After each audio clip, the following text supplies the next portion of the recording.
Sur les 3 conseils qu'on pourrait te donner, le premier c'est d'avoir un CV clair, lisible. Un recruteur peut en un clin d'œil définir si le CV correspond aux besoins de son poste à recruter ou pas. Donc plutôt avoir les expériences les plus récentes en haut, les plus vieilles en bas. Deuxième conseil, ça serait avoir le titre du poste recherché, et le troisième, ça serait avoir un contact. Je reçois encore trop de CV sans email, sans numéro de téléphone. Même si le CV est super, on peut pas te contacter. Tout d'abord, organisez votre CV par rubrique. Ça va faciliter la recherche d'informations. Qui vous êtes, votre formation, vos expériences.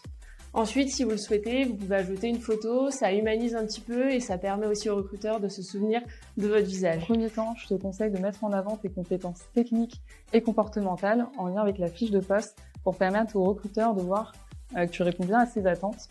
Dans un second temps, je te conseille d'utiliser la chronologie inversée, donc de mettre en avant d'abord tes expériences les plus récentes pour créer un fil rouge dans ton parcours et faciliter la lecture du recruteur.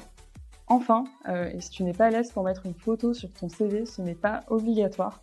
Je te conseille si tu souhaites le faire, de mettre une photo avec un cadre neutre et professionnel. Alors, c'est important d'adapter son CV par rapport à la candidature.